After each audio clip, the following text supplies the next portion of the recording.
How to consolidate your UK pensions. Okay, the name is as it sounds. A consolidation of your UK pensions means typically bringing numerous pension schemes from different places down into one singular pension pot. This could be defined contribution schemes or former workplace employment schemes that you have or existing schemes that you have, and also defined benefit or safeguarded final salary plans that you have as well. Now, consolidating the two of these are very different. Consolidation of defined contribution schemes is technically far simpler than the consolidation of defined benefit schemes.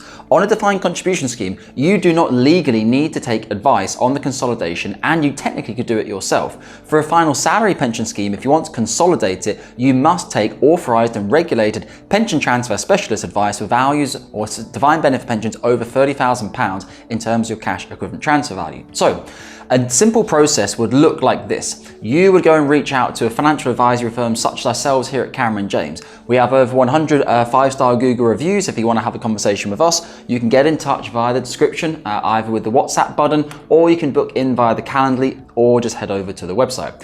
A normal process would look like this. We would get you booked in for your initial discovery meeting, as we refer to it. You then fill out your client profile with us, where we look at your goals, your objectives, and also we complete a letter of authority for each of your underlying pension schemes. With that letter of authority, it doesn't allow us to do anything with your pensions. We can't transfer them, we can't change them. It's an information only request to your seeding schemes in the UK to understand what is your pension, what is the value, what is it invested in, and what are your costs. We can then put together a pension consolidation report for you free of charge to explain to you, this is what you currently got with your defined contribution schemes. This is where you could transfer it to. Normally speaking, a SIP is the most suitable solution for you to invest that capital. You then get to make an informed decision. Do I wish to consolidate my pensions, or do I wish to keep them elsewhere? Now, some of the reasons you might want to consolidate, number one is just obviously time and effort. It's very difficult to understand 4 or 5 different pensions, online access, letters in the post. In a busy life, you probably get lost in it and don't really understand what's going on. And that's the most important point.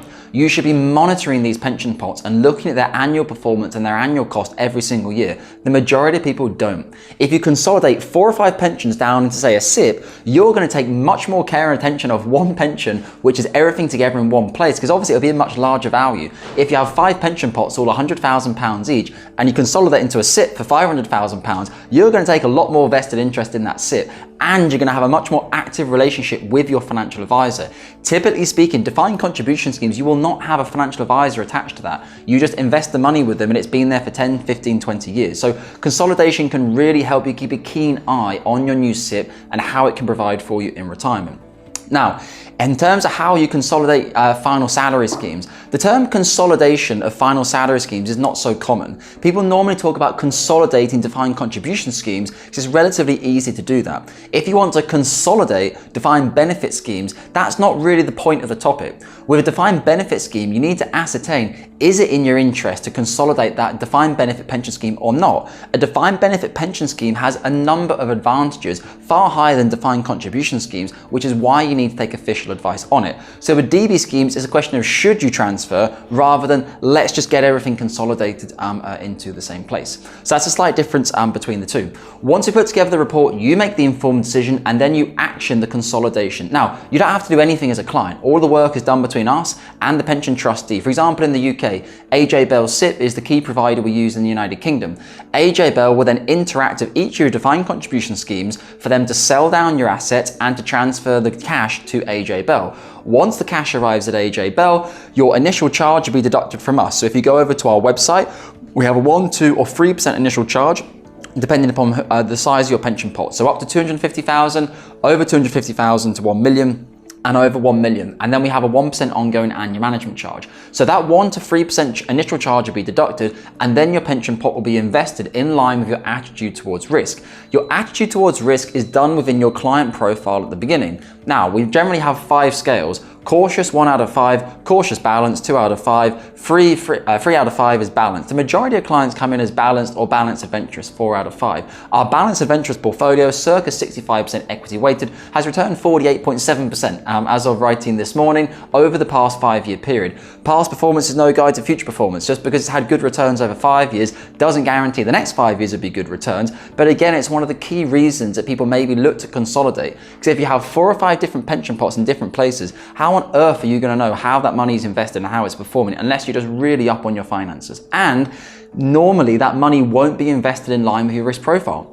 Maybe you took the pension plan out in the 80s, the 90s and noughties, and no one even asked you your risk profile. They just invested your money the same as everyone else. You need to be tailored with your financial planning, and that's what pension consolidation allows you to do. Once the money's been invested inside the account, it's then a case of an ongoing relationship to make any changes that are needed to the underlying portfolio. Now, here at Cameron James, like most good asset managers and financial advisors, we're not day trading. We're not buying and selling Twitter every single time Elon Musk says something. No, that's typically very bad. We are looking for long-term growth. So we're not making changes every month, every quarter, or even every year, but over the course of time, opportunities do arise in the markets and we need to change the underlying portfolio. The ongoing relationship is more important for your cash flow planning and your advice though. When should you take your tax-free lump sum once you consolidated all your pensions? How should you manage it? What should you be doing? Do you have enough money? What is your retirement spending? How much are you going to spend in retirement? When are you going to retire? Can you afford to retire? How much can you pass on to the kids? This is all proper financial planning, which comes once you've consolidated everything together. You can have a much better bird's eye view of your pensions once they are consolidated. Guys, I hope that's been useful for you today. As always, the very best thing you can do for my channel is to like and subscribe below. Let YouTube know that we're a good guy and doing the right thing. And that's the very best thing you can do for me. Thank you very much.